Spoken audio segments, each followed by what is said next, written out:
Bienvenidas, bienvenidos y bienvenidas.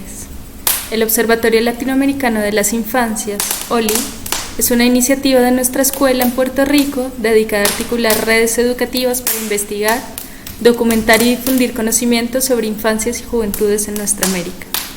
Su objetivo es generar conocimiento y fomentar prácticas investigativas alternativas que incluyan la participación de niños, niñas y jóvenes, promoviendo proyectos y programas que fortalezcan las políticas públicas existentes para su pleno desarrollo y la protección de sus derechos en la región. Con el sentir colectivo llamado Latidos, una serie de 25 entrevistas a referentes en la región, y Sinfonías, un ciclo de 7 conferencias a especialistas, emerge Mosaicos, 3 mesas redondas, un círculo de ideas y sinergias creativas en unión para la investigación. Fragmentos sinfónicos entrelazan latidos en armonía para compartir diferentes perspectivas emergentes en la investigación con niñas, niños, niñas y jóvenes en nuestra América. En el primer mosaico, invitamos a 3 investigadoras del Laboratorio de Descomposiciones Lab de la Facultad de Humanidades de la Universidad Nacional de Mar del Plata en Argentina para poner en valor la sistematización de datos de investigación con infancias en 3 territorios: un jardín de infantes, una escuela primaria y una judeoteca. En el segundo mosaico participaron 4 investigadoras del semillero de investigación de la Universidad de La Serena de Chile. Reconocieron a las niñas y las niñas como investigadores en sus vidas. Así como las personas científicas construyen teorías para explicar la realidad, también las niñas formulan sus propias teorías personales para dar sentido al mundo que les rodea. Sus voces nos ofrecieron una exploración de sus trayectorias de aprendizaje y juego, donde las diferentes interrelaciones que habitan se construyen como ambientes de investigación-vida. En este tercer mosaico se combinan 3 voces de educadoras e investigadoras del Observatorio de Educación de la Facultad de Humanidades de la Universidad Nacional de Mar del Plata en Argentina. En él vamos a reconocer el valor de las experiencias sensoriales que vivimos en la investigación, transbordando la actitud interpretativa del contenido empírico, el dato realista y la razón intelectual. A partir de valorar 3 investigaciones, nos desplazamos de los datos a las experiencias que ellas movilizan. Hoy nos acompañan Gladys Cañueto, educadora e investigadora, vicedecana de la Facultad de Humanidades de la Universidad Nacional de Mar del Plata y directora del Observatorio de Educación. Es profesora en Historia, especialista en docencia universitaria y doctora en Humanidades y Artes con mención en Educación. Fue directora de escuelas de enseñanza secundaria y hace más de 2 décadas que trabaja en la formación del profesorado universitario, participando en diferentes redes nacionales e internacionales. María Victoria Criego, comunicadora social y cantante, es profesora en el Departamento de Ciencias de la Educación de la Universidad Nacional de Mar del Plata, postdoctoranda en Ciencias Sociales y Humanas y doctora en Humanidades y Artes con mención en Educación. Forma parte del Grupo de Investigación en Educación y Estudios Culturales GIEC y de Descomposiciones Lab. Y María Alejandra Estifique, MAE, ambientalista doméstica, artista visual, directora de arte y escenógrafa, investigadora del Laboratorio de Descomposiciones, Narrativas, Arte y Educación en la Universidad Nacional de Mar del Plata. Es postdoctoranda en Ciencias Sociales y doctora en Educación. Es miembro de la ONG Mar del Plata Cine desde el 2015. Coordina clínicas de arte, ha trabajado en distintas producciones audiovisuales y dicta talleres en instituciones culturales y educativas. Expone desde 1984 en museos, salones y galerías locales, nacionales e internacionales. Mi nombre es Luisa Ramírez, soy coordinadora del Observatorio Latinoamericano de Infancias y les doy la bienvenida a esta celebración que sigue sucediendo entre el Observatorio Latinoamericano de las Infancias y la Universidad Nacional de Mar del Plata. Bienvenidas, bienvenidos y bienvenidas.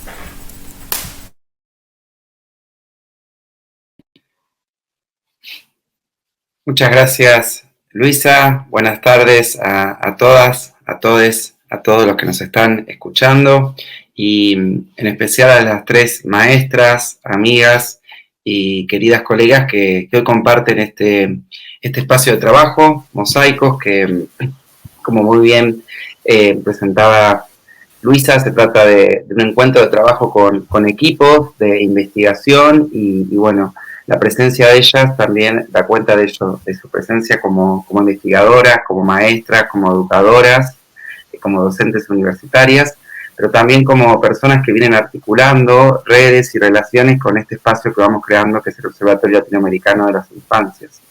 Que bueno, muchas gracias por estar.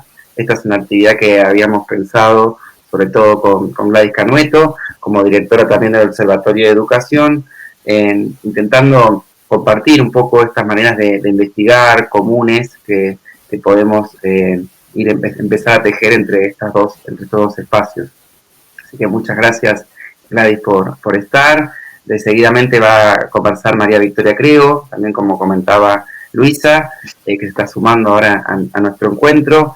Y María Victoria viene trabajando en nuestro departamento, también en nuestra facultad, sobre todo en el grupo de investigación en educación y estudios culturales, y su trabajo también va a poner en valor esta perspectiva que nuestra facultad ha sido tan importante, no solamente en términos de investigación, sino también de docencia.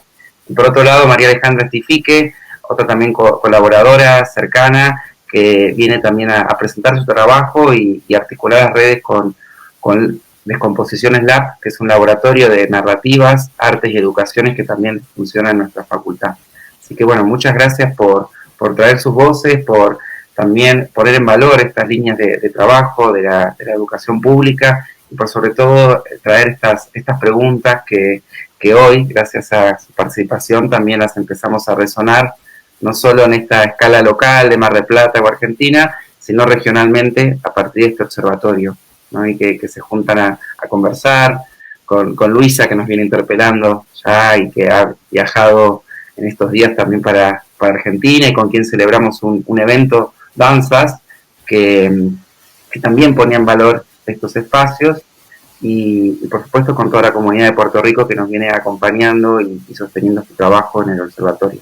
Así que bueno, muchas gracias por estar y les deseo, yo después de que ustedes conversen, voy a tomar algunas notas y algunas referencias, así que voy a volver sobre algunas preguntas, también como está haciendo en vivo, recogemos algunos comentarios, seguramente que puedan ir sucediendo, y bueno, sin más les cedo la palabra en este encuentro extenso, por suerte también, para poder ir al suave, para escucharnos, para compartir, y va también nuevamente mi reconocimiento a estas tres maestras, y sobre todo mi agradecimiento porque vengan esta tarde a compartir con nosotros sus reflexiones y también sus deseos. Gracias. Gladys, te damos la bienvenida.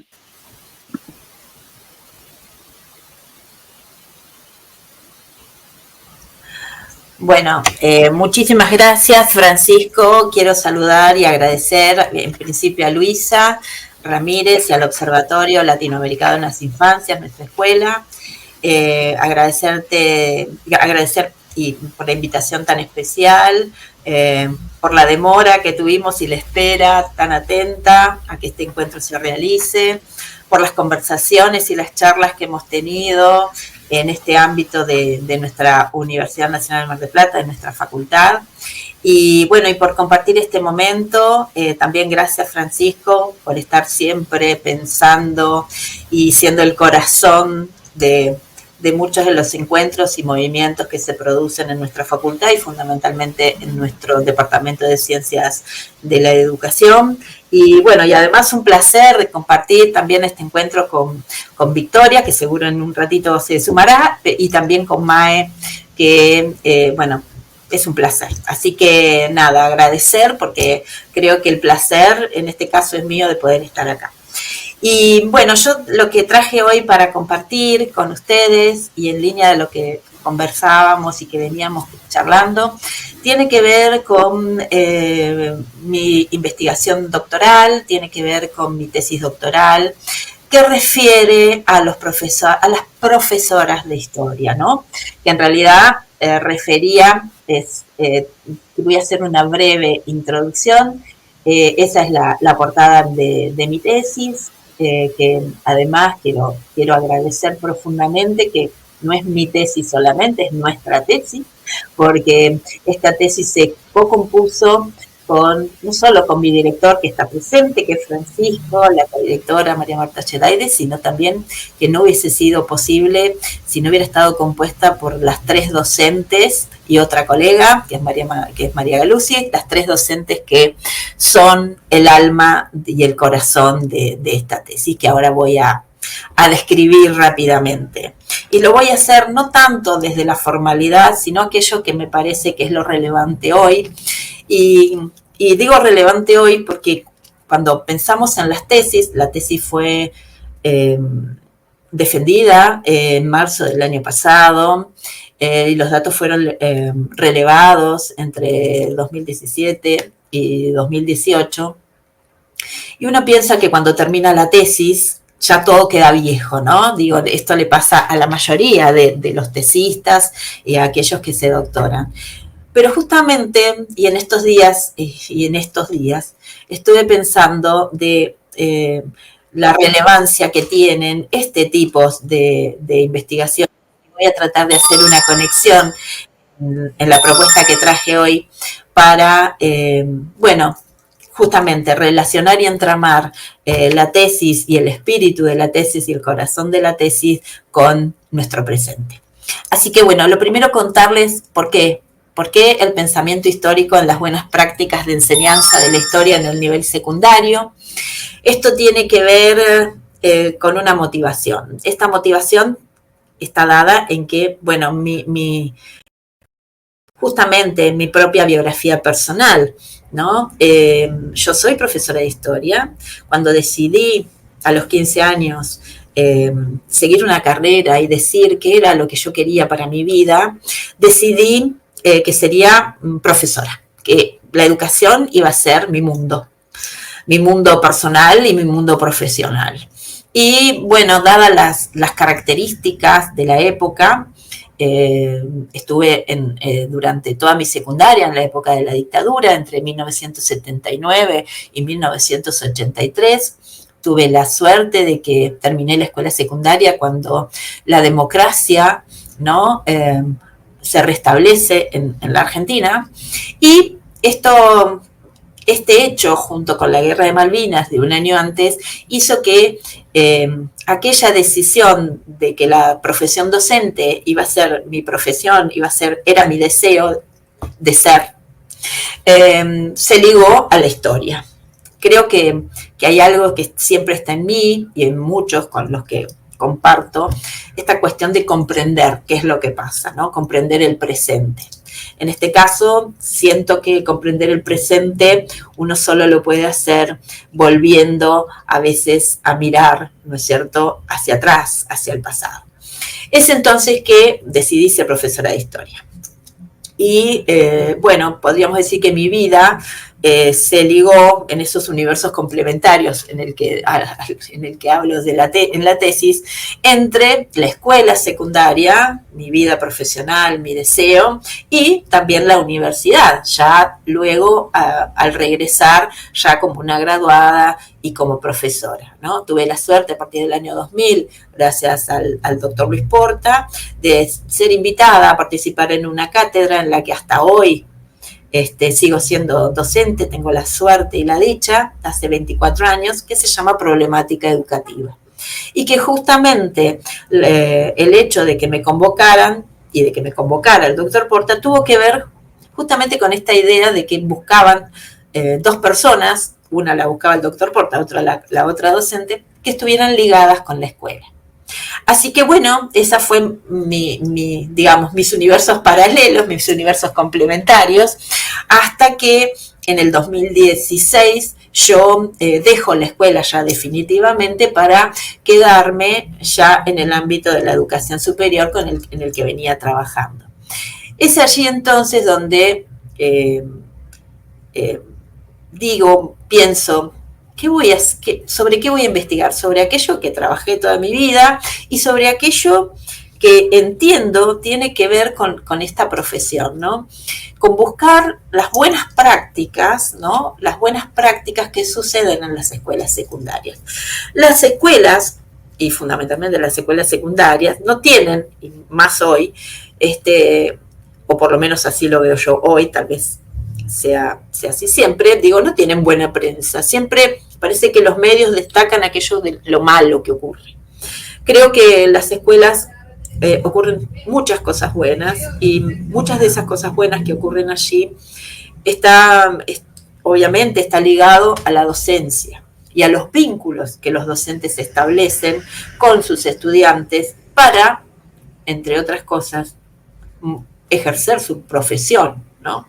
En este caso me parecía que era relevante volver sobre los profesores de historia, mis colegas, aquel ámbito que conocía y que conozco también, y que en ese momento obviamente todavía era parte, y buscar esas experiencias, ¿no?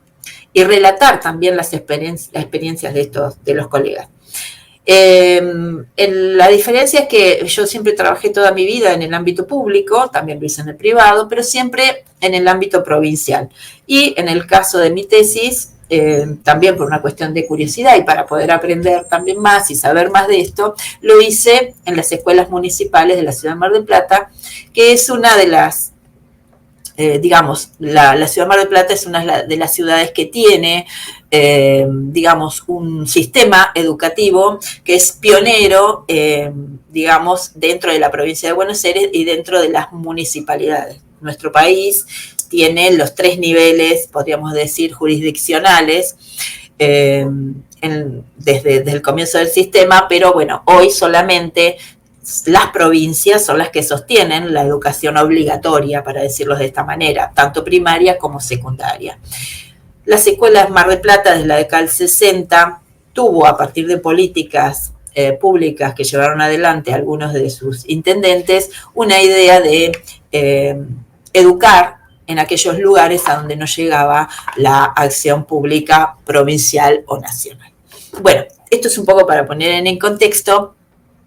Me gustaría si podemos, ahí está, quería mostrar algunas de las categorías, ¿no es cierto?, que tienen que ver con lo que por ahí hoy investigamos, qué es lo que investigamos hoy en educación y que está ligado también con esta tesis, que es la vida en las aulas, ¿no? Esta podría ser el título de Jackson, la práctica docente, el saber que proviene de la experiencia, los vínculos pedagógicos que se generan, el dolor, la pasión, las emociones, los afectos, es decir, los sentimientos, el sentir, la vida misma, ¿no?, que hay en el aula. Y obviamente que para esto, ahora lo voy a describir un poco mejor, utilizamos, voy a hablar en plural, la metodología cualitativa, naturalista, biográfica narrativa y autobiográfica en esta tesis.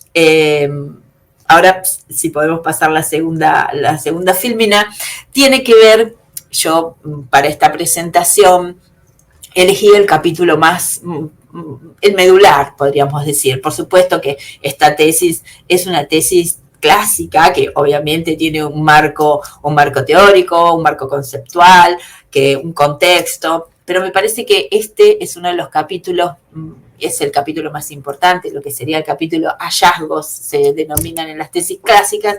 Este es el capítulo que yo denominé Entre Nosotras, y en el que yo digo, componemos la tesis entre todas. Allí también, por eso digo que es una experiencia co-compuesta en conversación, porque se compone a través de las narrativas co-construidas, ¿no? Estas, ahí se empieza, no importa, bueno, no importa, va adelantando, no pasa nada, Luisa. Esta experiencia co-construida estuvo ligada, cuento brevemente cómo hice la investigación. Bueno, ahí ya adelanto que investigué en la escuela municipal. Para eso, mi metodología fue la selección a partir de los directores, es decir, de los informantes clave, sobre quiénes eran los profesores o profesoras de historia que eran relevantes, ¿no?, que surgían, ¿no?, dentro como nombres más relevantes en términos de vínculos con los estudiantes, en términos de compromiso con con la práctica docente, pero también con la institución. Es allí que ese relevamiento de las 17 escuelas municipales y de los 17 directores me dio que había 3 justamente mujeres, 3 docentes, que se repetían en distintas escuelas. Dado que el sistema municipal se compone de 17 escuelas municipales de nivel secundario, las docentes y los docentes se relacionan porque están, digamos, podríamos decir que se identifican mucho con el sistema municipal y casi todas sus horas, aquellos que tienen el sistema municipal, trabajan en este sistema. Por lo cual se comenzó digamos, a repetir algunos nombres que a mí me vinieron muy bien porque fueron las 3 profesoras, mujeres a las que acompañé, a las que primero tengo, después las voy a, están ellas para que las conozcan también, que fueron Analía, Sol y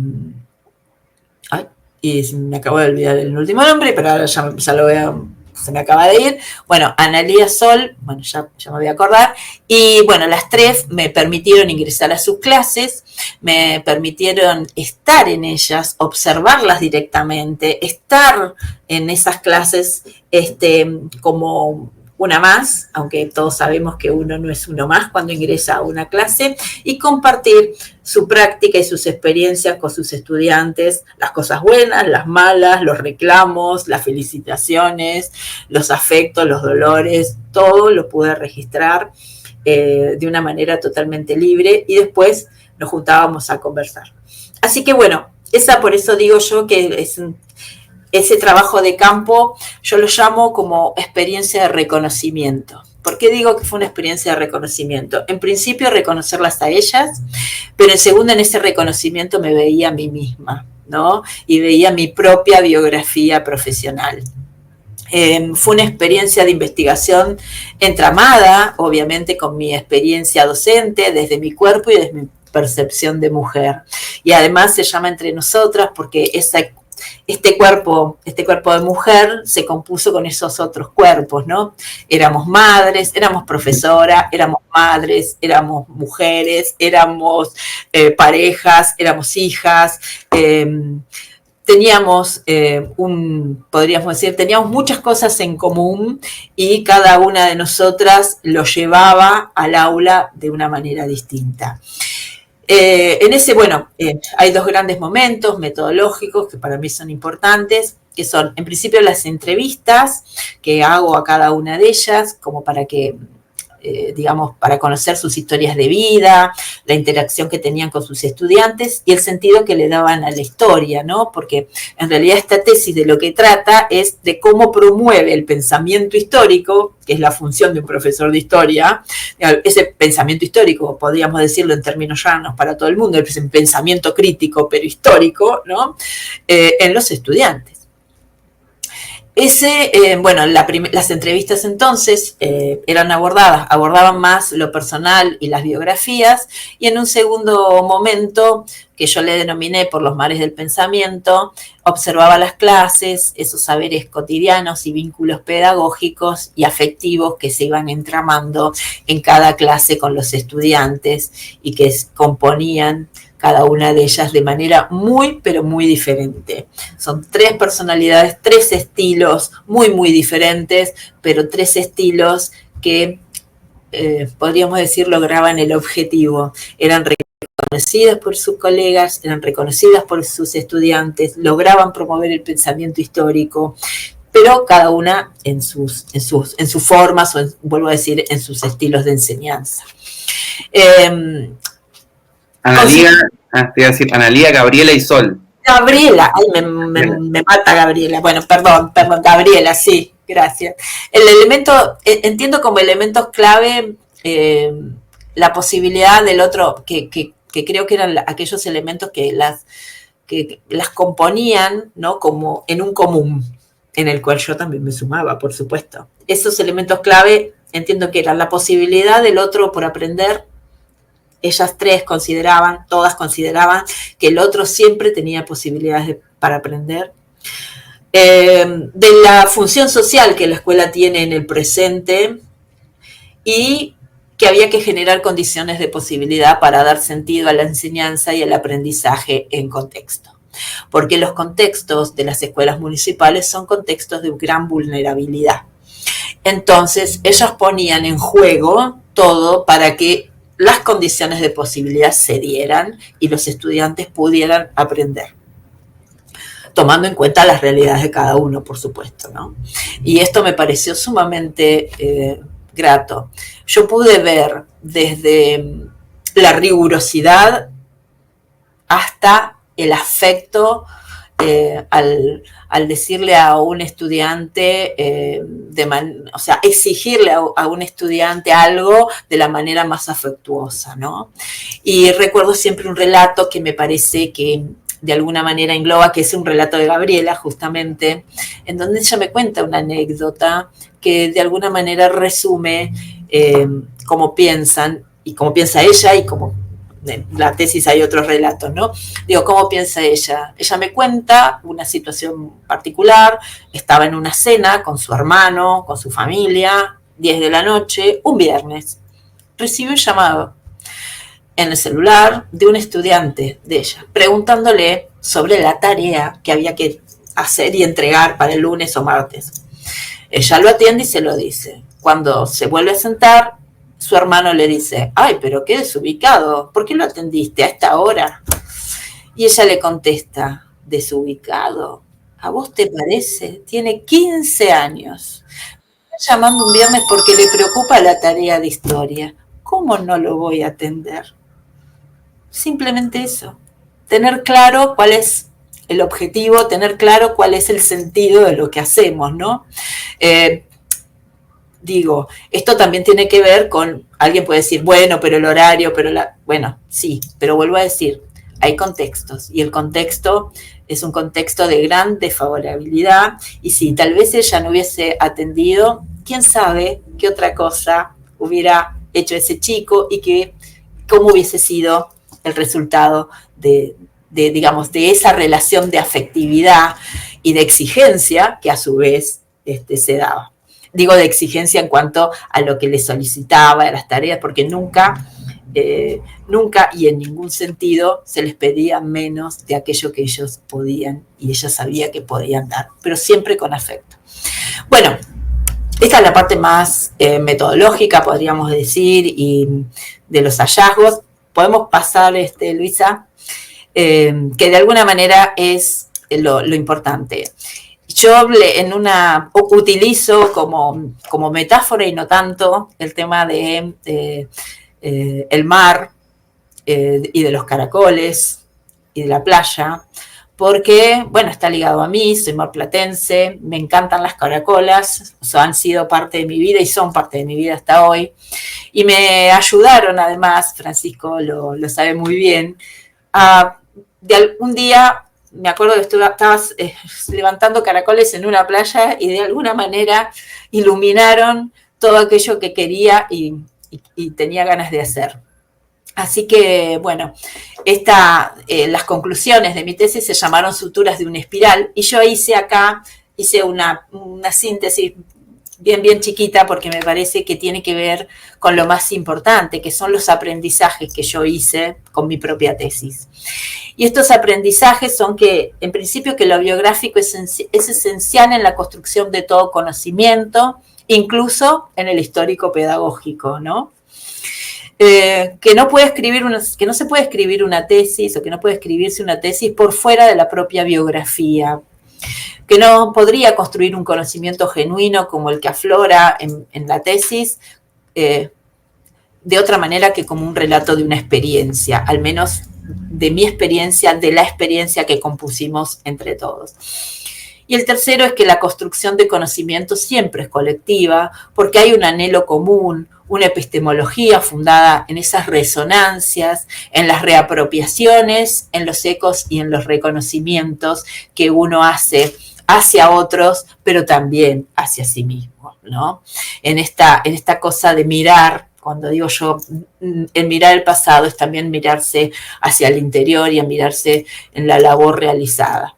Así que, un poco, si Luisa podemos seguir pasando, te agradezco, un poco lo que lo que yo quería hacer en esta primera parte era agradecer, ahí están los agradecimientos, a Sol, a Analí, a Gabriela, y a María Marta y a Francisco, por haber co-compuesto esta tesis conmigo y bueno, haber sido para mí un momento no solo de gran satisfacción, sino de verme. Por eso es que las últimas fotos son mías, son de mi propia biografía, de mi propia experiencia, de una Gladys niña, ¿no? De una Gladys que iba a la escuela pública y de una Gladys que recibe en 1989 el título de profesora de historia.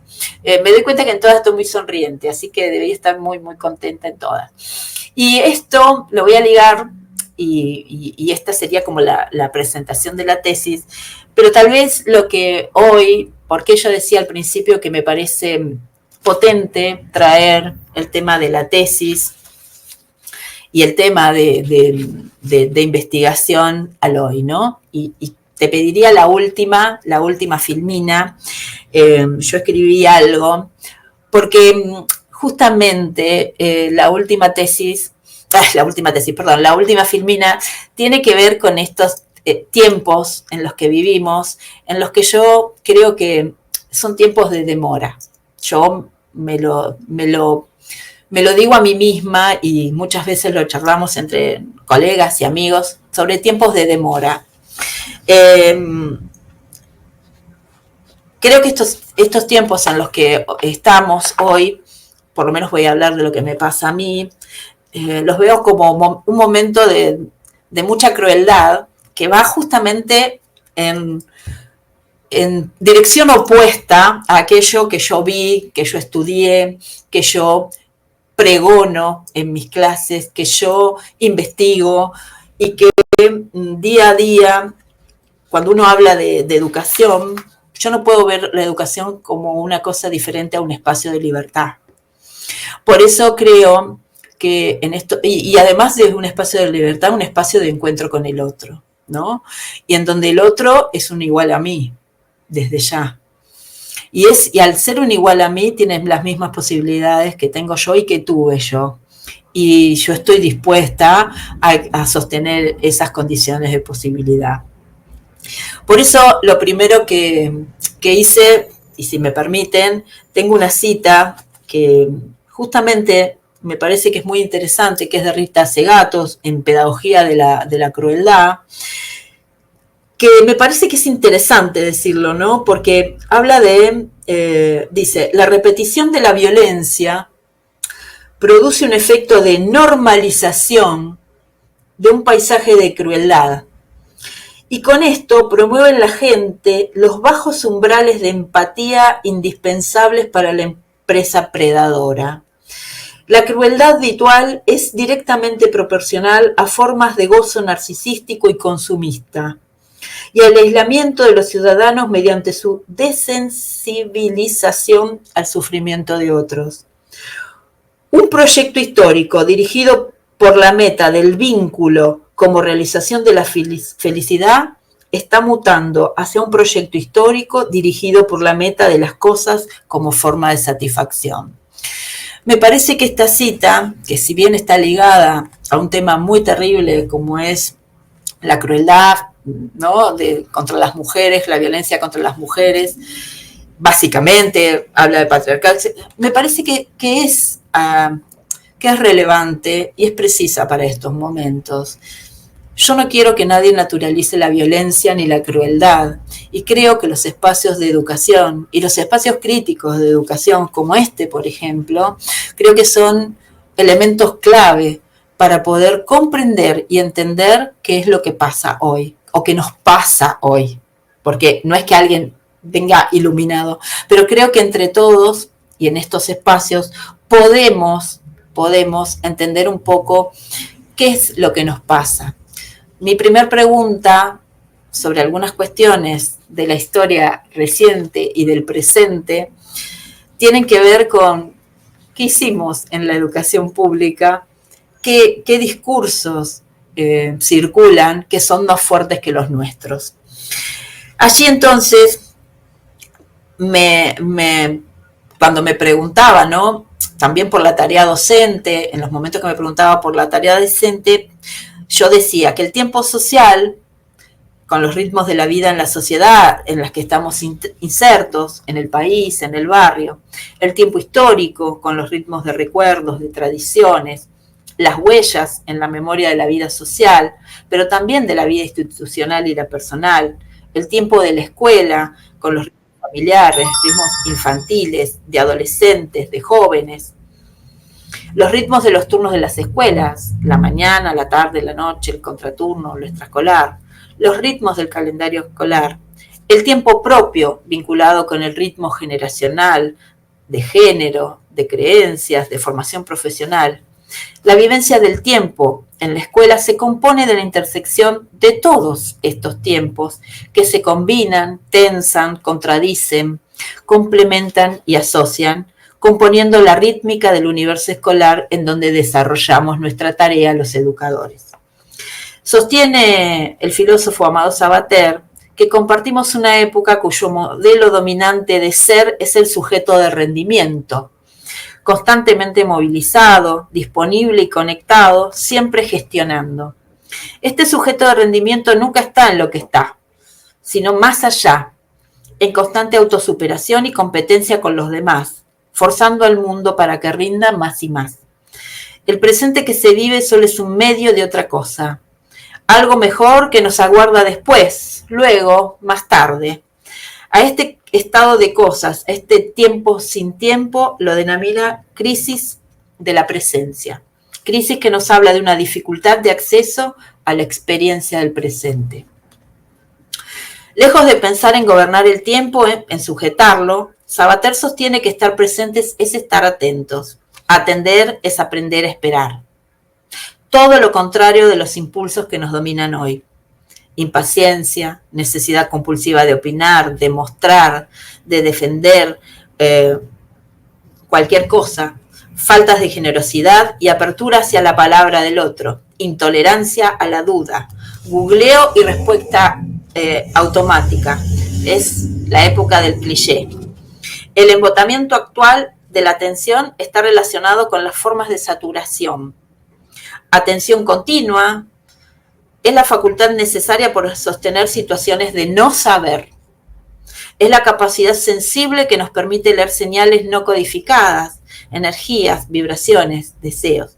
Nuestro tiempo es algo propio, algo que nos ocurre y en el que podemos intervenir activamente, convirtiéndolo en un tiempo vivido, sentido y conscientemente asumido por cada uno de nosotros.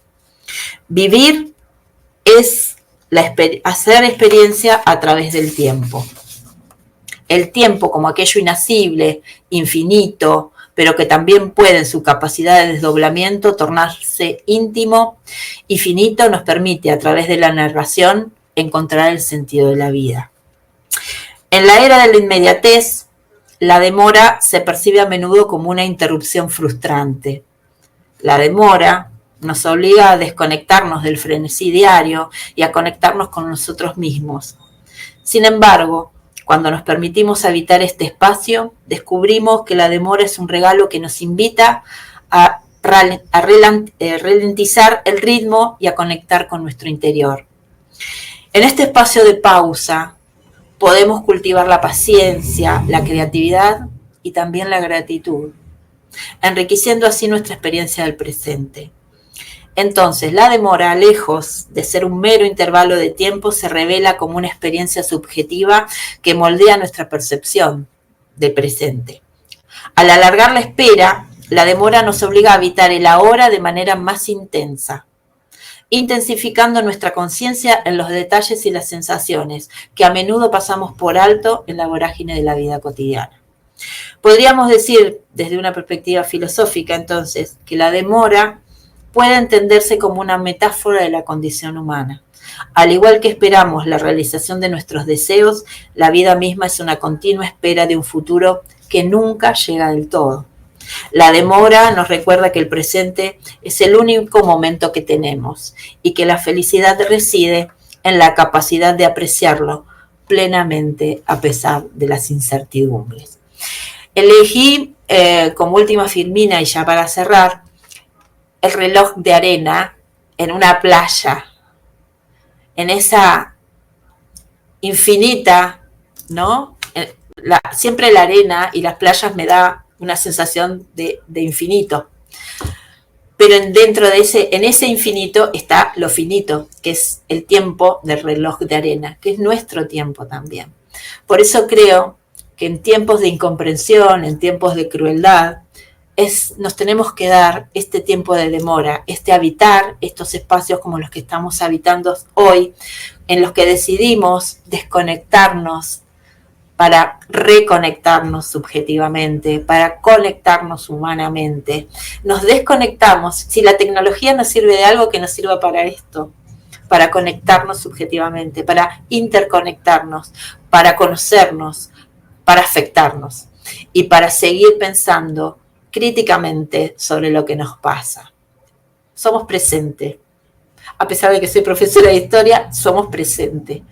Entonces, creo necesario seguir pensando desde este presente en el futuro, y fundamentalmente en el futuro de aquellos que vienen generacionalmente después de nosotros.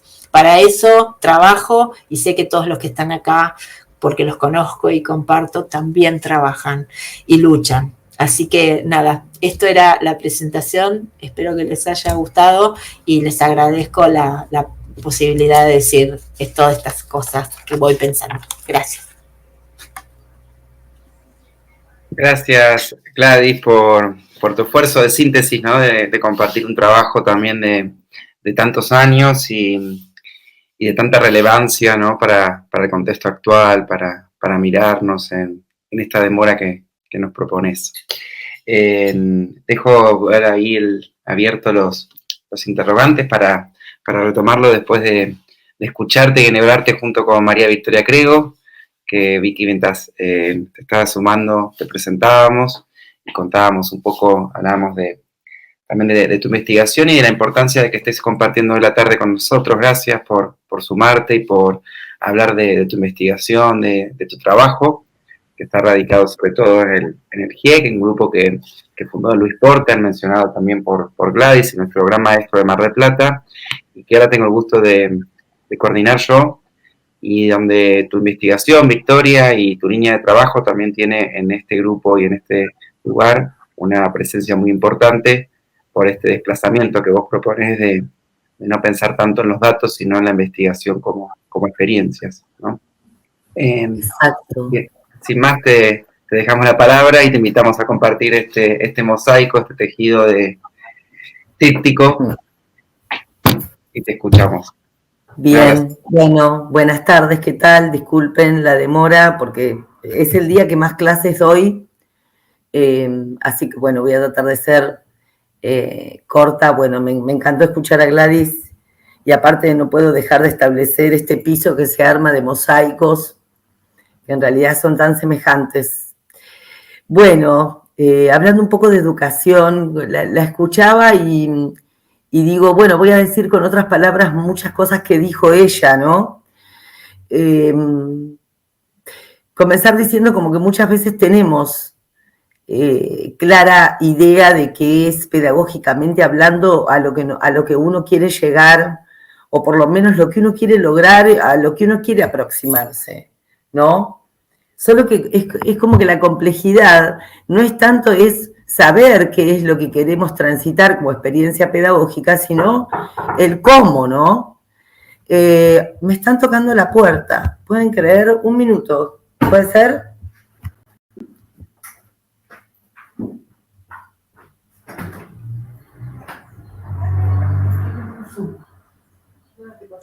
La vida misma. ¿Es así? Tenemos que hacer todo. ¿Es así? Perdón,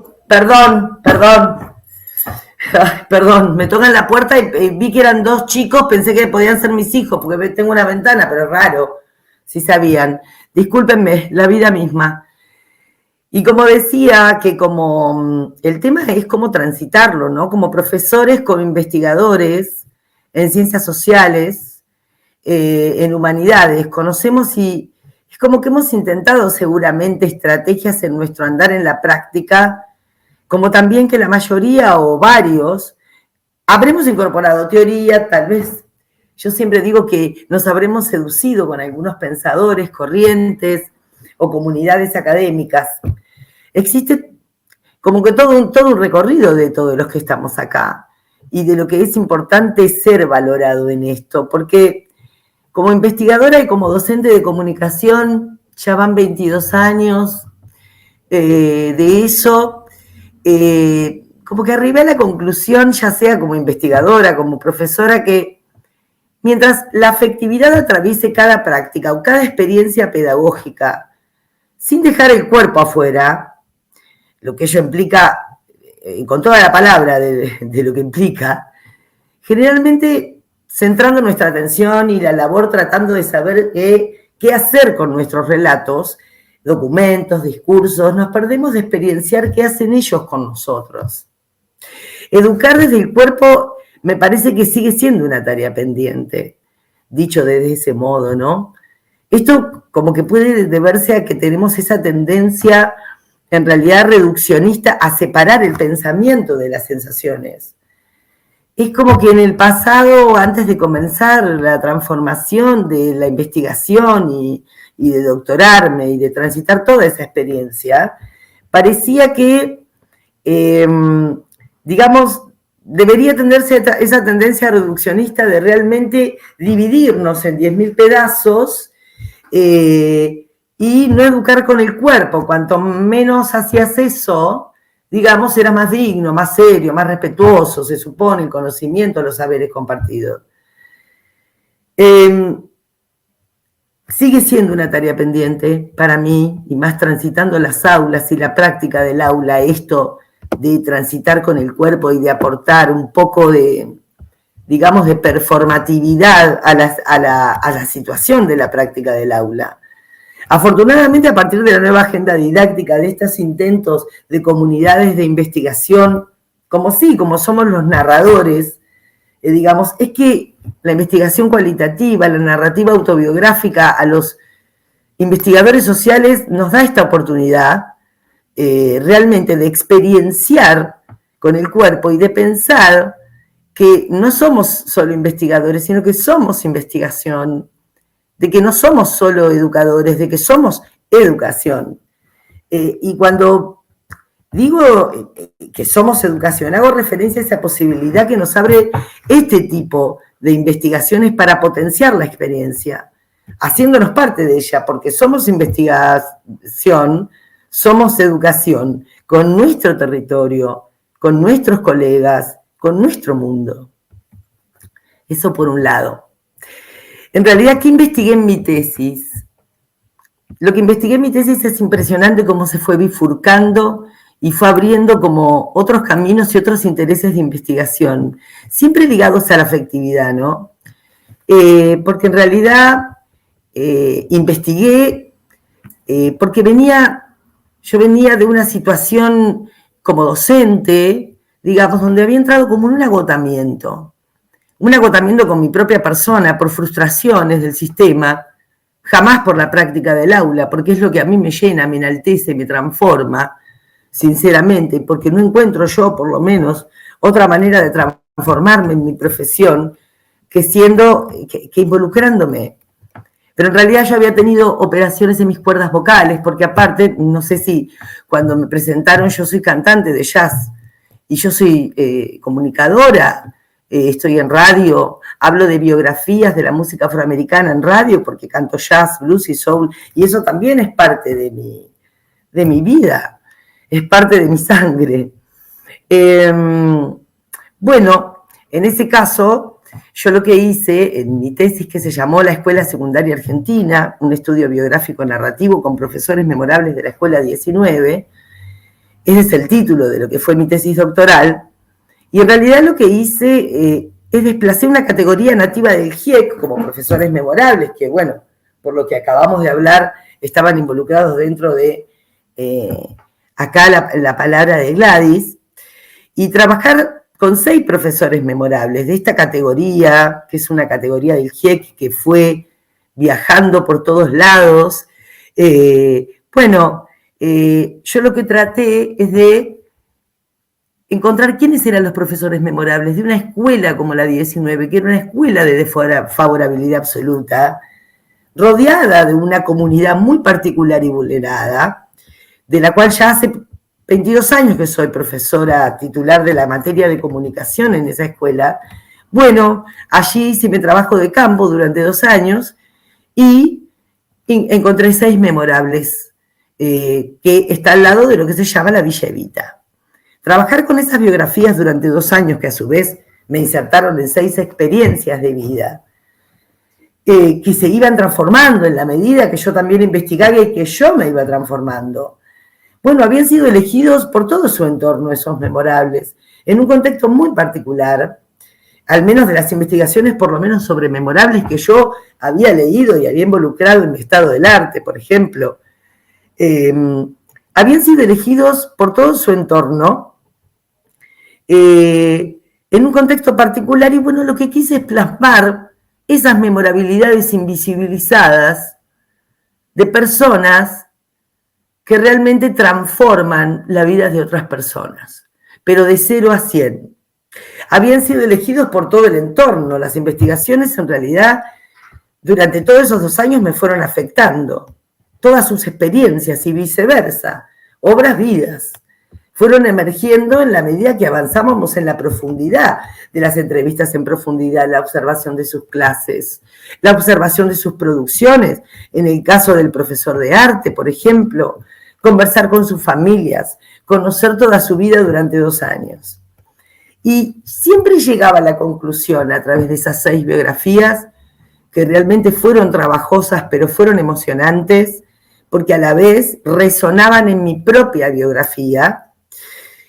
En realidad siempre caía en la infancia de estos docentes. Siempre había algo en la infancia de ellos que había servido de referencia y que habían sido huella hasta el día de hoy en su práctica profesional. Por otro lado, eso no dejó de interpelarme a mí como profesora, como investigadora, y de qué es lo que... ¿Cuánto de mi infancia había en esta Victoria investigadora de hoy, en esta docente investigadora de hoy? Antes de pasar al último punto, porque ya luego voy a ir terminando, los invito a escuchar, no sé si lo tenés por ahí, Francisco, los invito a escuchar un audio donde una cita de mi tesis doctoral está musicalizada por una persona muy especial para mí, que es un músico y compositor. Si quieren, lo podemos escuchar. ¿Se puede? ¿Se puede?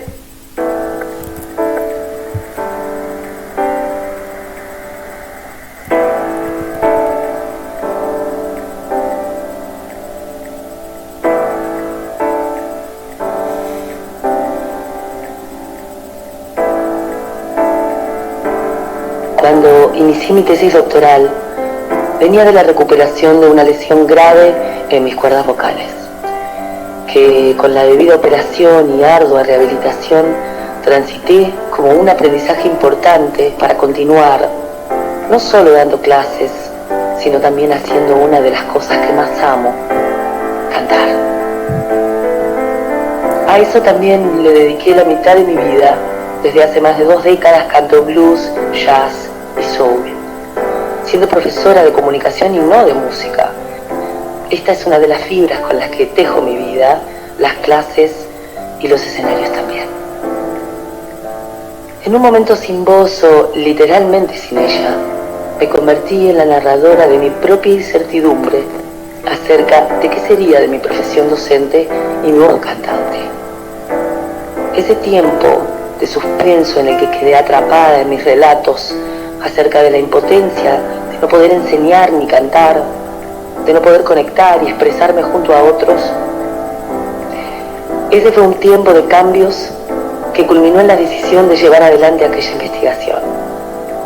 Y a su vez fue un recorrido a preguntas autobiográficas de mi profesión que nunca antes me había hecho. Y es desde ese lugar o perspectiva donde como pedagoga e investigadora aprendí a poner más énfasis en los relatos que en las construcciones sistemáticas, en los casos singulares más que en las estadísticas, en las biografías más que en los currículum y monografías, como así en las descripciones más que en el análisis. Cuando el contexto se hace texto en el cuerpo, más que teorías revolucionarias, estaría bueno que pensemos en revolucionar la teoría.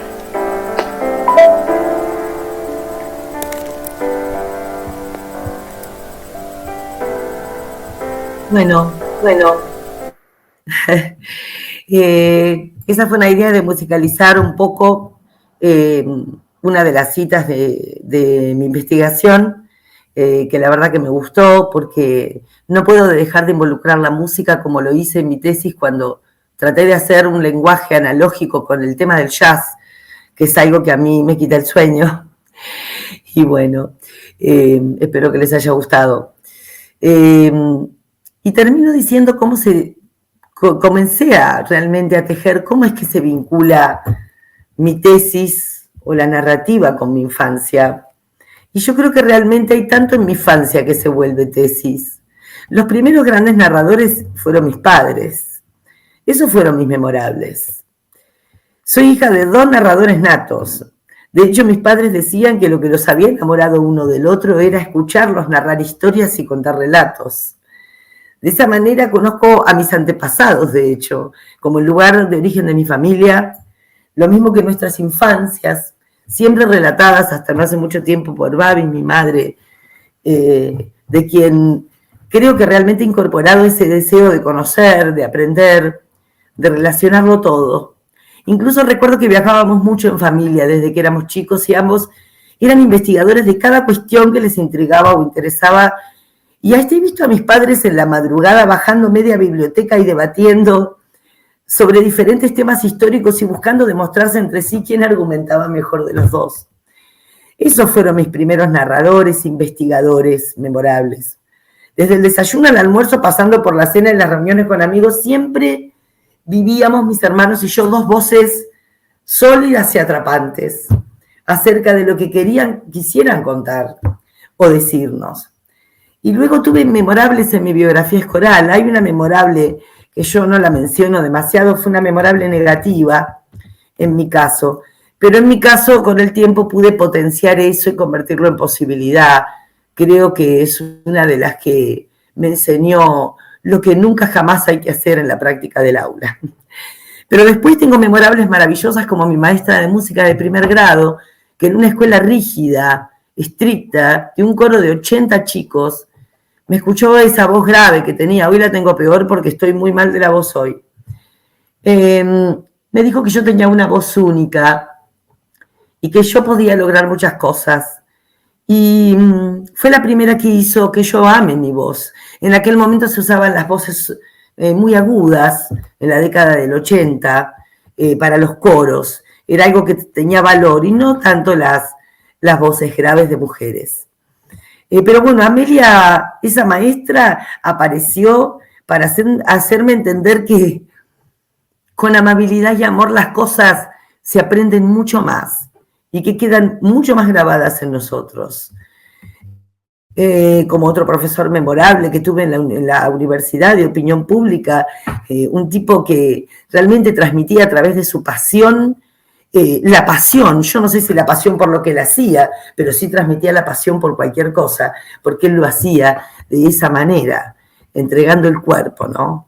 Que es realmente lo que me parece que venimos a decir acá, que dejemos afectarnos, que afectemos, que no tengamos miedo, que poniendo el cuerpo se puede mucho más, en todo el sentido de la palabra, de la sensibilidad, tocar con las palabras, como dice Arfuch, ¿no?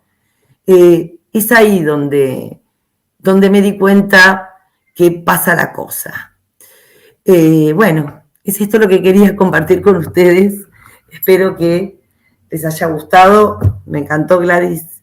Y bueno, y ahora podemos continuar. Gracias por estar acá. Estoy súper agradecida y aparte enorgullecida de haber compartido este momento con ustedes. Gracias. Gracias. Gracias, Victoria, por sumar tu voz, por traer esta condición viva de ser investigación. Y bueno, con este tono también musical, de cuerpo, de la familia que vos también traías por esta academia más afectada, es que también invitamos a participar en este mosaico a María Alejandra Estefique Mae, así que te dejamos tu espacio para compartir y después escucharnos. Hola, buenas tardes. Y me siento conmovida. Gracias por todas las palabras que me precedieron. Gracias, Gladys. Gracias, María Victoria. Gracias a este observatorio que nos convoca. Y cómo arrancar con la presentación que tengo preparada, después de todo lo que han dicho, de sus trayectorias como docentes, como maestras en el aula.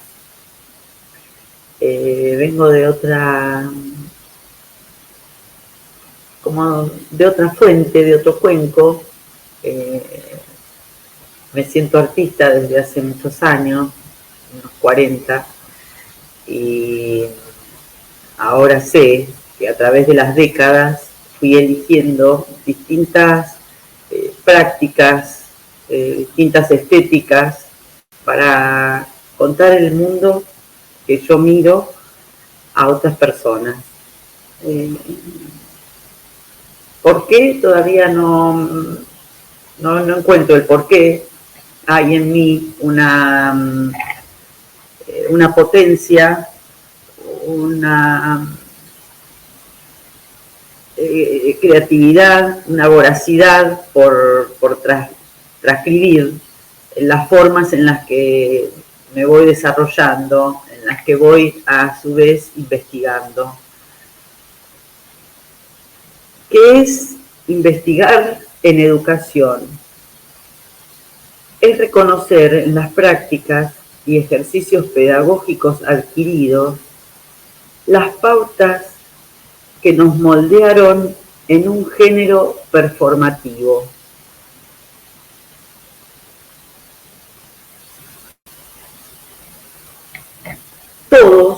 Todas, los de mi época, me formaron de esta manera, en esta performatividad.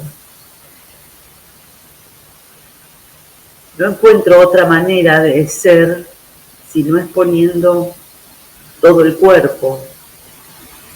Me resulta más complejo desarrollar la palabra y explicar lo que siento, explicar estos gestos, como puede ser esta, mi muñeca de apego.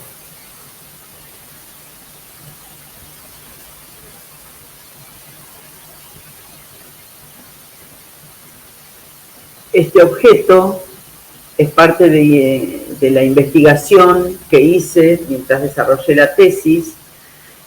La fuimos componiendo con Francisco Ramallo y con todo el cuerpo del GIEC, que ya había dado bastante sustento para poder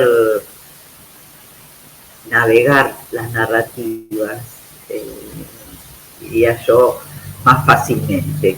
El camino estaba bastante allanado cuando comencé el doctorado y fue en 2019, en diciembre. En marzo ya apareció la pandemia y como todo hecho, como toda circunstancia, coyuntura que atravesé en los 63 años de vida que tengo, mi cuerpo, mi expresión artística siempre se manifestó.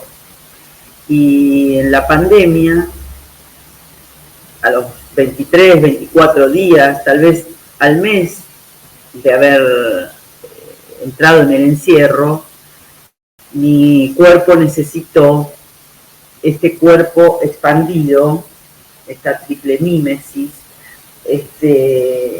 esta muñequita, estos trapos compuestos en este objeto con el que dialogan y me atraviesa, me afecta. ¿De qué manera? De una manera sensible. Yo no puedo tratar mal a este objeto, y entonces en este diálogo continuo que tengo con esta muñequita que se llama Yolanda, Yocasta, y le decimos yo, fui repasando los años de mi infancia, entre los 3 y los 14 años y medio, que fue cuando tuve mi primer menstruación y terminó la edad de la inocencia. También la utilicé para recuperar un poco de las infancias de mis 3 hijas, que ya son mujeres adultas, y ver de qué manera en el tratamiento con el objeto, desplazándome por la vía pública, compartiéndola con las otras estudiantes, con los profesores, con colegas, artistas, qué sucedía, que provocaba esta mi persona con este objeto, y qué hacía yo con esas preguntas y esas miradas un poco extraviadas de personas que no comprenden cómo una señora mayor puede andar jugando con una muñequita.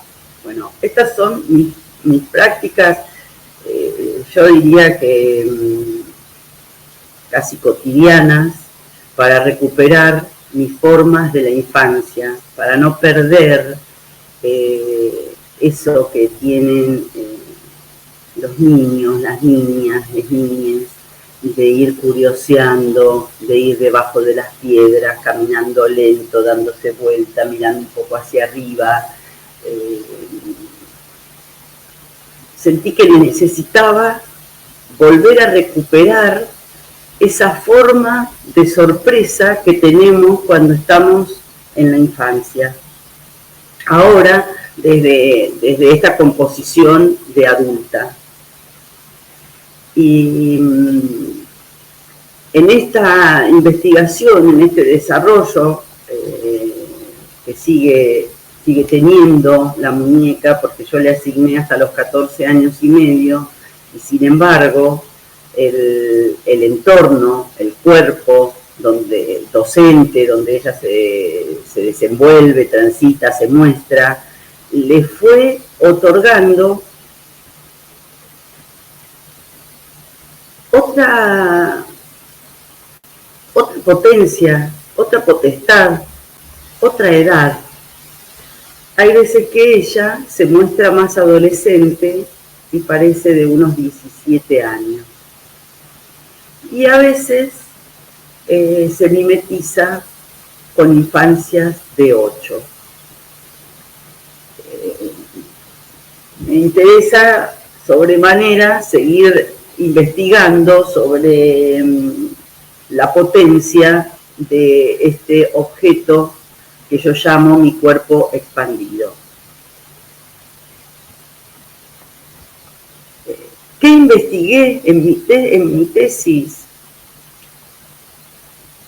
Justamente con este objeto o con otras prácticas también pedagógicas, investigué cuáles fueron los anclajes corporales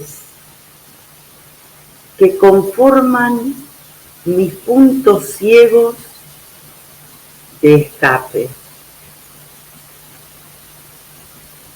Cómo sorprenderme en la modificación periódica de los hábitos. Los puntos ciegos podría ser también el modo incierto al que nos enfrentamos en el cotidiano, y no podemos tenerlo todo controlado. Hallo que en esos puntos ciegos son una vía de escape es lo que hace que no haya ni entrada ni salida, que no haya puertas, sino más bien la posibilidad de ir transitando por los bordes sin miedo.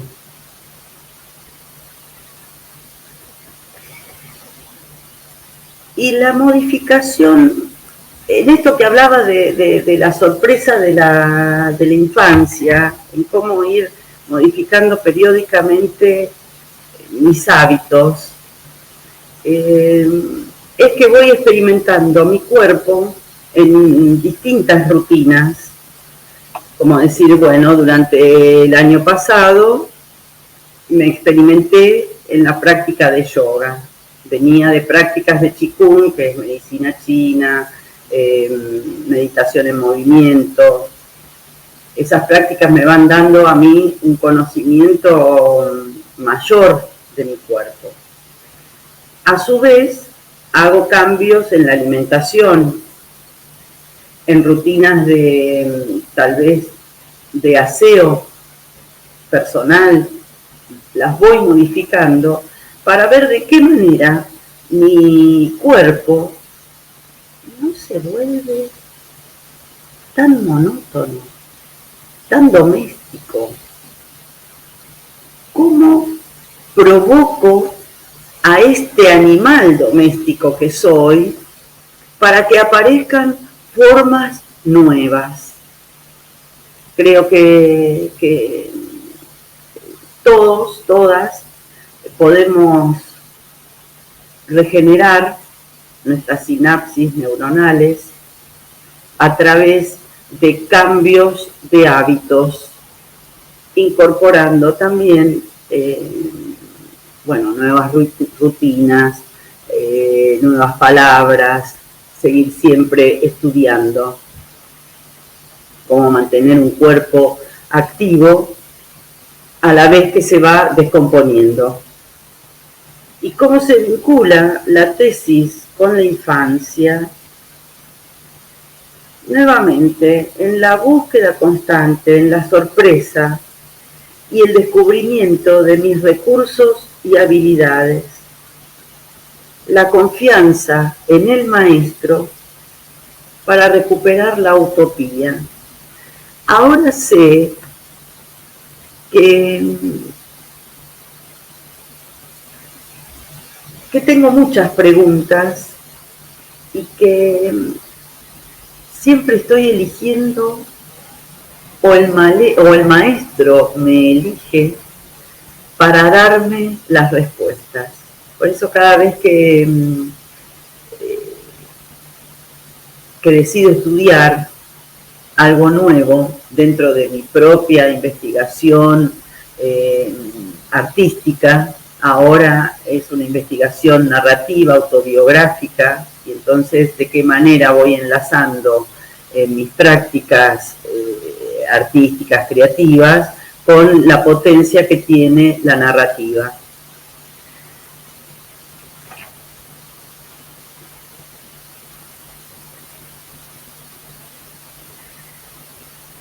En estos textiles, este textil que yo les estoy compartiendo, lo mismo que esta prenda textil que me cubre, lo mismo que los tejidos que me componen. En la realización del hecho estético, como puede ser este, o como puede ser este fondo que están viendo, que también es un montaje de una serie de obras que realicé en 1999 y año 2000, en la realización del hecho estético aprendemos lenguajes, métodos, escalas compositivas, tramas y urdimbres de fibras filiformes, vegetales, sintéticas, animales.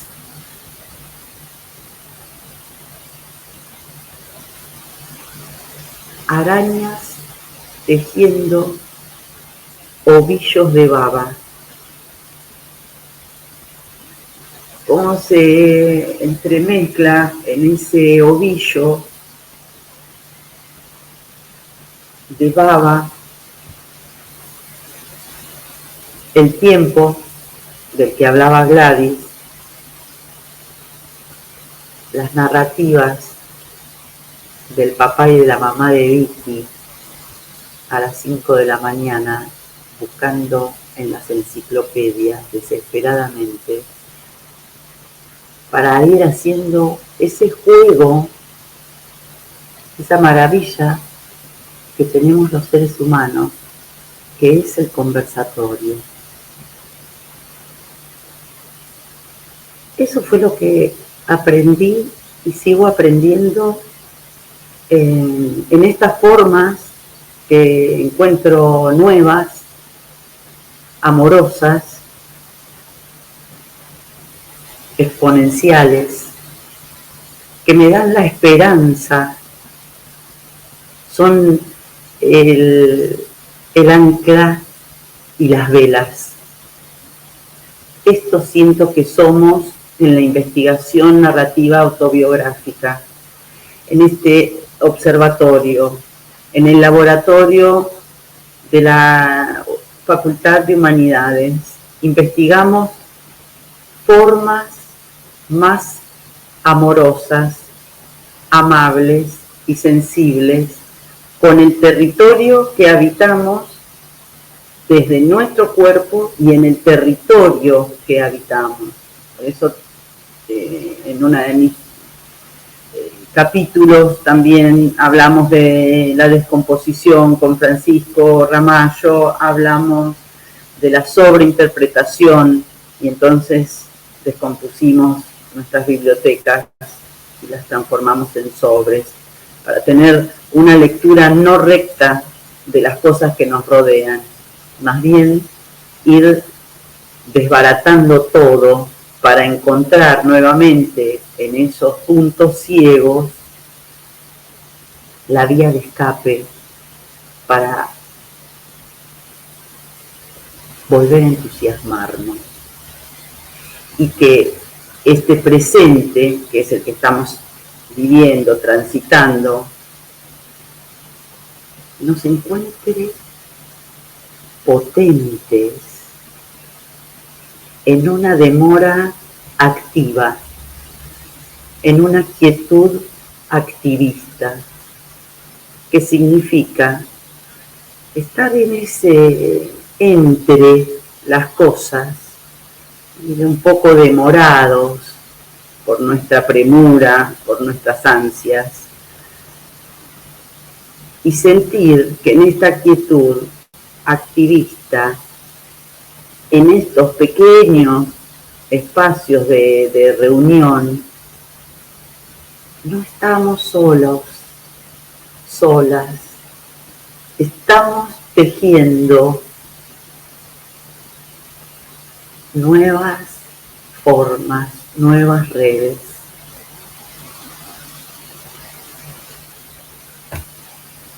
Creo que son 19 minutos que ya llevo. Me gustaría más poder conversar,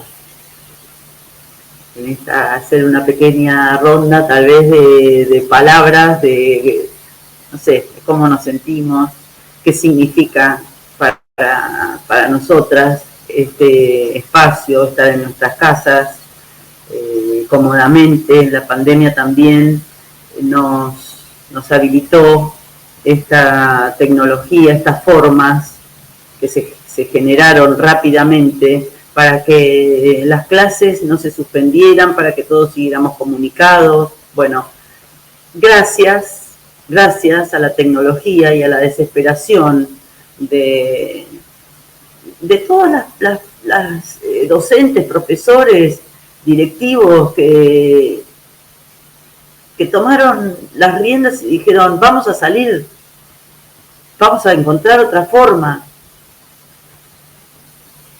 Es triste, es un poco triste que las formas nuevas aparezcan cuando nos aprietan.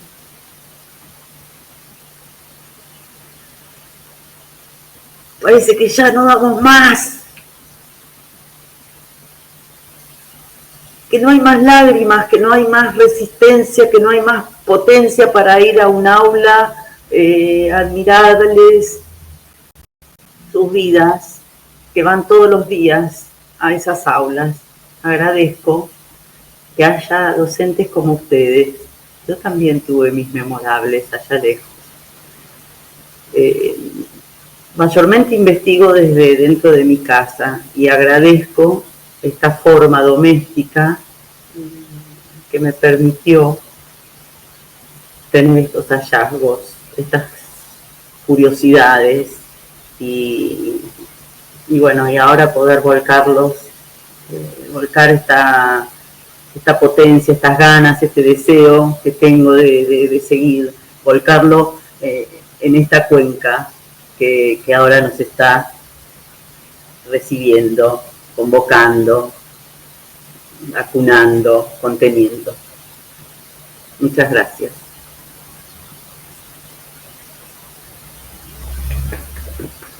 Gracias, Mae, por tu presentación, por tus palabras y también por tu invitación a compartirme. Acá nos escribe también Claudia Blanco, los abrazos de Argentina, feliz de escucharla, como otras colegas que se han ido sumando también. Y bueno, yo primero quería decirles a las tres que me siento como una complicidad reflexiva, porque me han dejado pensando, habíamos pensado este mosaico como un encuentro de tres maestras e investigadoras de la Facultad de Humanidades de nuestra Universidad Nacional de Mar del Plata, que es uno de los lugares de enclave de este observatorio, ¿no? A partir de mi participación, pero también a partir de la suma de muchos colegas, ¿no? La sinergia de muchos colegas, educadores, investigadores y diferentes espacios de trabajo que se suman a participar de esta propuesta y enhebran diferentes relaciones, ¿no? Algunas que tienen que ver más con cómo obtener datos, cómo compartir plataformas, otras que tienen también que ver con cómo pensar el impacto social de la ciencia, de la educación y de lo que genera, ¿no? el trabajo, no solamente de educación, sino de investigación con niñeces. Así que me quedo así por eso en esa me sale primero decirles que me siento en una enorme complicidad reflexiva porque las escucho y sigo pensando en sus presentaciones, como decía también Mae, no rectas, que nos invitan a desaprender, que son muy propias de este ritmo que estamos viviendo en Argentina por sobre todo el gobierno y esta crisis que vivimos institucional, ¿no? Con una violencia institucional extrema, cotidiana, abrumadora, como decía Mae, ¿no?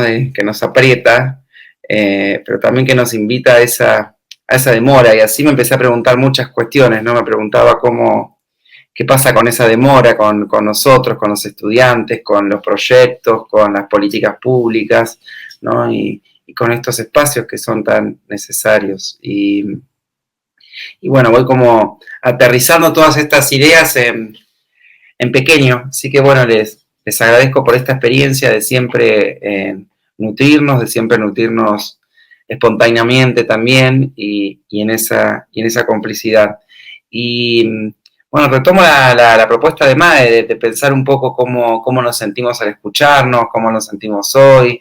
Las tres hablaron de tres tesis, ¿no? De tres trabajos de investigación y también le agradecemos que vuelvan sobre esos recorridos, ¿no? y que nos ayuden a valorizar algo que queremos hacer en este observatorio, que tiene que ver con pensar en la investigación, ¿sí? No solamente como productora de datos, de tesis o de investigaciones, sino como experiencias formativas, como oportunidades de afectarnos, de conocer nuestras comunidades, de entendernos y también de vivir en una academia, ¿no? Donde el ser investigación, donde la curiosidad, donde la infancia, donde la vida cotidiana, donde nuestro cuerpo, donde la música, la familia, el barrio y todas estas narrativas que ustedes nombraron importen, ¿no? Y tengan un lugar relevante, también como nos invitaba Gladys a repensarnos a partir de esta demora, ¿no? Vos decías, empezaste tu tu relato, ¿no? Diciendo, bueno, de cómo veías tu tesis, pero también de lo relevante que veías lo que es la investigación en la educación pública,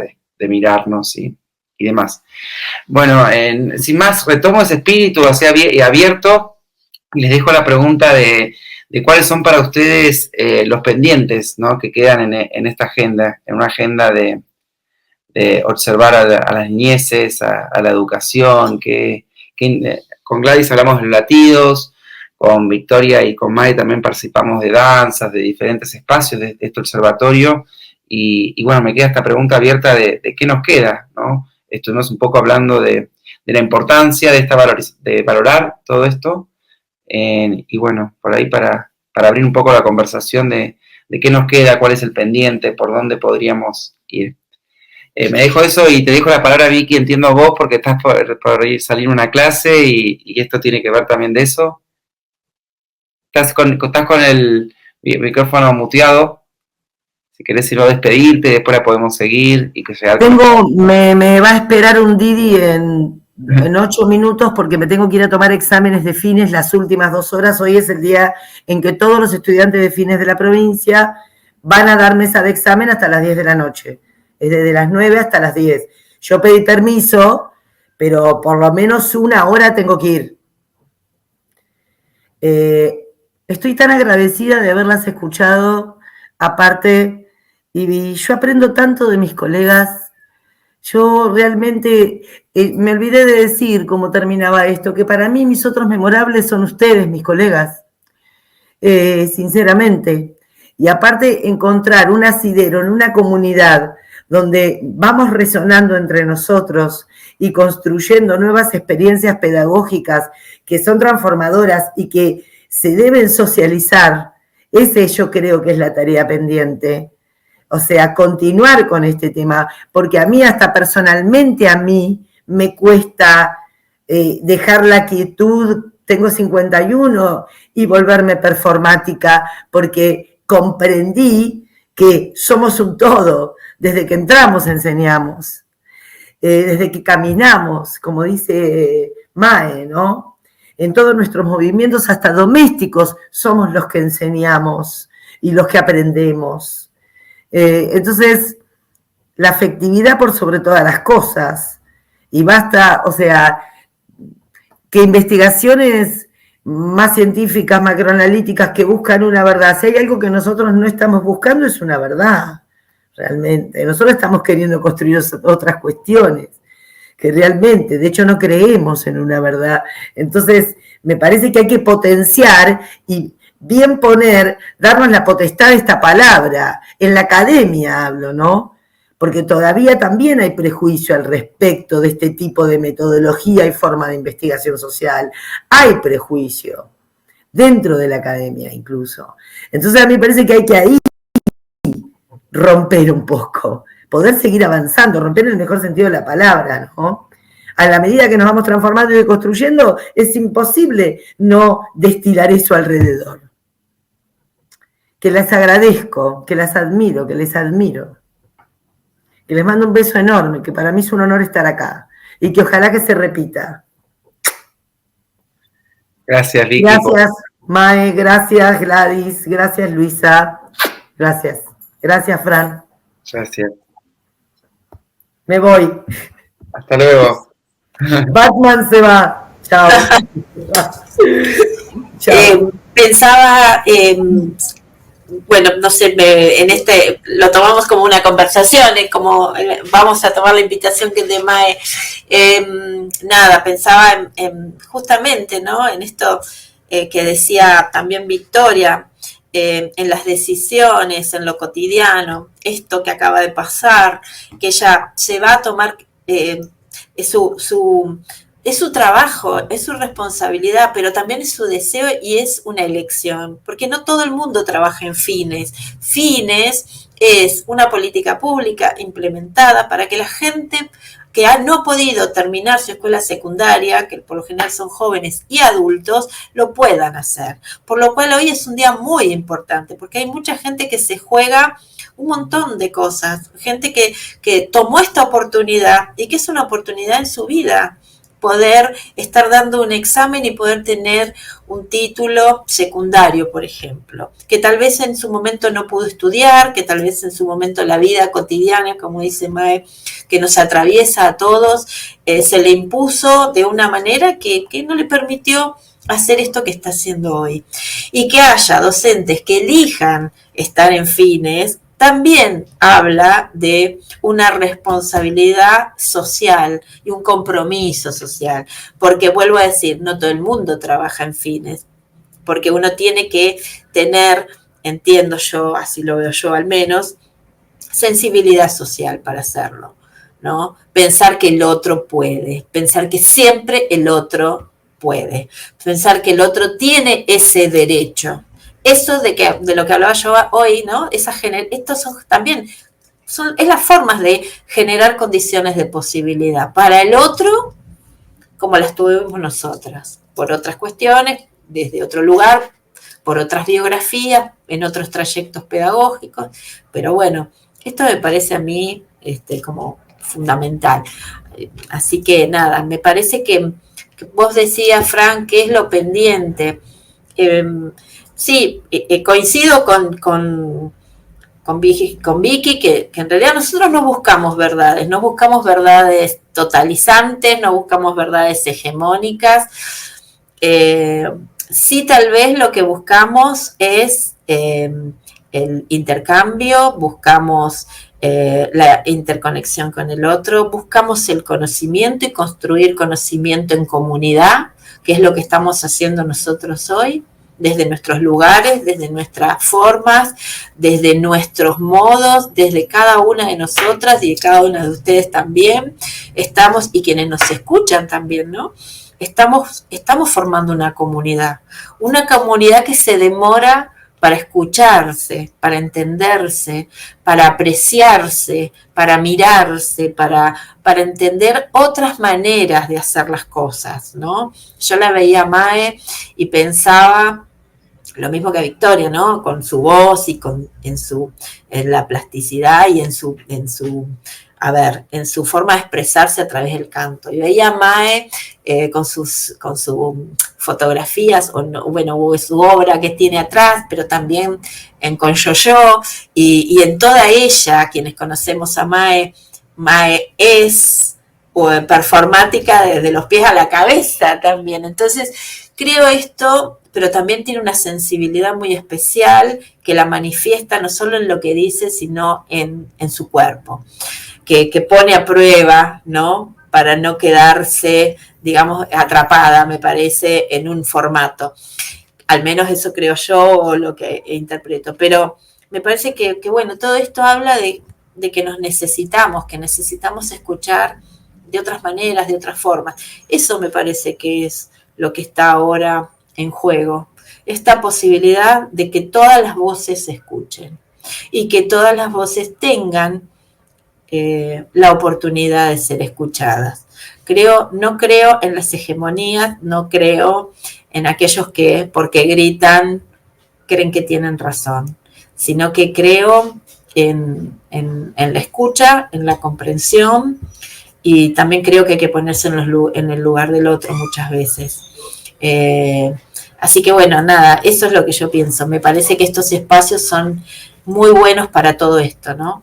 Para seguir sosteniéndolos en la demora, pero en una demora activa. No es una demora pasiva, es una demora activa. Tal vez hasta sea una forma revolucionaria de hacer las cosas en un tiempo tan, pienso yo, tan cargado de inmediatez, de rapidez, de mostrar que todo el mundo es feliz, no, la vida es otra cosa, es lo que es, ¿no? Con sus cosas buenas y malas.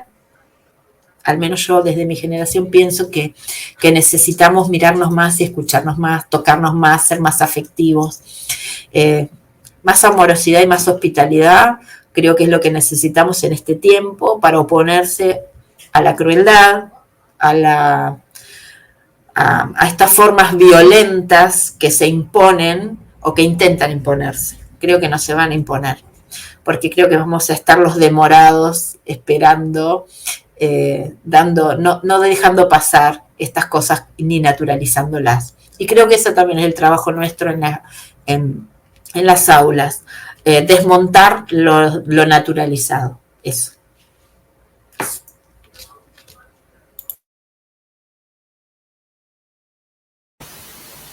Sí, coincido con Gladys, me gusta eso, desmontar lo naturalizado.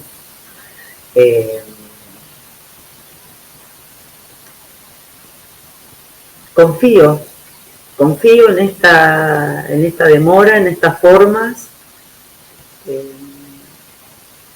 en la potencia de este cuerpo, de este equipo, de esta comunidad. Confío, porque ya lleva 20 años, el pie, 21, porque 20 cumplió el año pasado, este año ya 21 años, y expandiéndose. Entonces confío en esa potencia, en la estructura también que nos da ese equipo de investigación, lo que construyó la base, la plataforma, donde una persona como yo, artista, devenida ahora en doctora en educación, puede balancearse, puede jugar, puede irse por los pasillos, escurrirse, jugar una vez más. Todo eso gracias a la estructura que está armada, que ustedes establecieron. Entonces, muchas gracias, y siempre es bueno ir incorporando nuevos, porque los nuevos vamos revalorizando las formas que ya están hechas. Porque para ustedes que hace 20 años, 15, 18, que lo están transitando, se naturaliza lo que ya se ha hecho. Entonces llegamos, las nuevas generaciones, aunque pinten estas canas, para decir gracias que hicieron todo esto, porque entonces, ahora, en esta demora, vamos a poder escucharnos más, mostrarnos más, tal vez por otras vías, que creo que ese es el pendiente que tenemos. Vicky también lo dijo, socializar más. Bueno, ¿cómo socializamos? ¿Cómo comunicamos estas formas? Ese creo que es el gran desafío que tenemos para el próximo año, para los próximos años. Yo ya lo tengo así como siempre como meta, de qué manera creativa y optimizando los recursos que ya tenemos, puedo hacer algo nuevo, proponer algo innovador. Bueno, tenemos la posibilidad, somos muy creativos todos, está la potencia, a veces el entorno se pone muy, muy hostil, y las conversaciones, las noticias, las presiones, ese apriete que sentimos, que pensé que nunca más iba a volver a decir esa palabra. Bueno, potencia nuestra creatividad, confío en la creatividad del ser humano, así que para eso estamos, para jugar juntos. Bueno, con el juego, ¿no? Con esta, Claudia le sigue escribiendo, nos dice, bueno, nos abraza, nos felicita, un placer, dice, escuchar a los 3 relatos que emocionan, y nos dice, demorarnos para evitar el ahora, revolucionar la alegría, transitar los bordes sin miedo. Gracias. Y retomando esta ese desmontar lo naturalizado, ¿no? Que también traía Gladys para la educación y para este espacio, la confianza que recuperabas también, Mae, de nosotros. Me quedo yo también con este encuentro que les agradezco en la valoración que hace de la educación y la educación pública, ¿no? Algo que también es importante, creo, no perder de vista en este Observatorio Latinoamericano de las Infancias, que está mirando, pues pretende, ¿no? Investigar con niños, con jóvenes, con diferentes comunidades que han sido más amables, ¿no? Con la construcción subjetiva de lo que es ser niño y ser joven en nuestra región, pero que están trayéndolos, pensándolos para ver cómo podemos reimaginar, ¿no? El Estado, la ciencia, estas políticas, desde justamente de estas subjetividades que han sido un poco silenciadas, ¿no? Y en esa intención tan grande, me parece que este grupo, que estas voces, ¿no? Y que esta intención hace aterrizar eso en un espacio pequeño donde sí se reconoce a la educación como un derecho, ¿no? A la educación pública como un derecho y creo que desde dentro de la academia, que no es poco, se está transformando también, ¿no? Estos modos de hacer ciencia, ¿no? Estos modos de escucharnos al otro, estos modos de conocer a ese otro y de generar conocimiento. Así que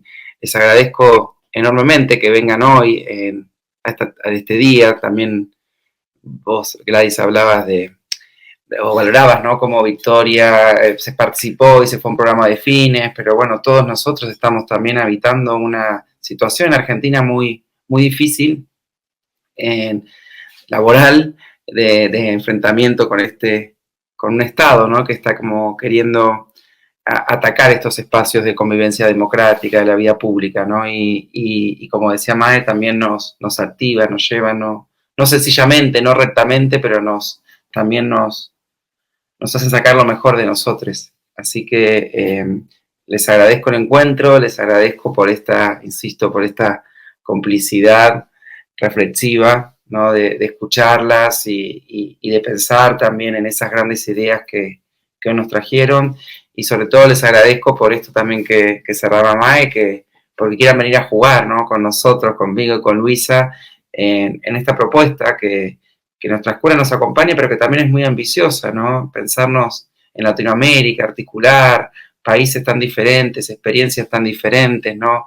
Interconexiones, academias también tan diferentes, comunidades, y no perder de vista que lo que queremos es generar un conocimiento que sea común o en común unidad, importante para los espacios que habitamos. Así que agradecerles eso, la importancia de pensarlos en nuestros territorios, de sus voces y de traer en esa alteración que estamos viviendo hoy un valor también importante para esta nuestra América, que es el de la educación pública, ¿no? Que también ha tenido sus límites, sus bordes, sus cuestionamientos, sus críticas, sobre todo desde las posturas, ¿no? Más alternativas o más también conscientes de esta unidad con la tierra, de las cosmologías interrumpidas, también de esos otros mundos que se asoman en nuestra región. Así que les agradezco la escucha y también agradezco a Luisa que esté sosteniendo, ¿no? estos espacios siempre tan importantes, ¿no? Y de alguna manera decirles que cierra este mosaico, ¿no? Estos 3 mosaicos que fueron una primera aproximación que hicimos este año desde este observatorio con equipos de trabajo, ¿no? En este caso, ustedes muy cercanos también a mí, pero estuvimos trabajando con Chile y también acá en Argentina y nuestra universidad, pero con otras experiencias que estaban quizás no en el centro de esta construcción comunitaria, pero sí pensando en las niñeces, las juventudes, bueno, y así queremos seguir juntándonos, seguir conociendo a investigadores, a investigadoras que como ustedes maestras nos vengan a contar qué investigaron, cómo lo investigan, cómo eso se vincula con su niñez, con su vida y cómo nos puede ayudar también a colaborar en redes de investigación que puedan también alzar y abrazar estos valores. Así que gracias y volviendo a Luisa y a este lugar, los despido, les dejo en la palabra también de ella y en esa acogida que siempre hace de estos espacios, y que es muy importante y que también nos sostiene en este momento particular en Argentina. y también en este vivo, ya te dejo, Luisa, agradecerte que hayas venido en este momento, ¿sí? Estuviste 15 días acá en Argentina y para nosotros, para estos proyectos, fue muy importante no solo verte en una pantalla, sino de compartir con vos un poco más de nuestra escuela y de todos estos proyectos que también se están articulando desde este lugar. Así que gracias. Ay, gracias, Fran. Justo estaba pensando qué siento y me siento sobre todo muy conmovida por escucharles y afectada, convocada, inspirada sobre todo. Y creo que va sucediendo un entramado o un tejido que también agradezco acá, ya que lo traes, Fran, haber podido estar allá con el cuerpo, ¿no? Poniendo el cuerpo y conociéndoles en cuerpo y presencia. Así que les agradezco un montón. Yo sigo entramando en este cuerpo todo lo que pasó en otro tiempo, en otro ritmo. Justo lo que traes, Gladys, gracias, porque creo que es eso, como un detener un momento para poder integrar o más bien sintetizar todo lo que pasó ahí. Y quiero cerrar trayendo la voz de una persona que admiro mucho y quiero mucho, una amiga, Ju, también argentina, que escuchándoles recordé sus palabras. Ella dice: invaluables esos contactos con quienes sospechamos que hay algo potente por esa vía blanda de la ternura, de la empatía, eso que sabe circular más allá de las palabras, las fronteras, que también es. Así que les agradezco mucho y me agradezco tomarme el tiempo para esto, porque ya está, ahí está la potencia. Gracias también a quienes nos escuchan. Muchas gracias por la invitación. A Francisco, por supuesto, también, y a las colegas. Y bueno, qué hermoso que tengamos espacios como para poder juntarnos, escucharnos y pensarnos justamente en presente, pero también proyectando futuro, ¿no? Que me parece que eso es fundamental. Muchísimas gracias por la invitación a todos. Gracias por compartir.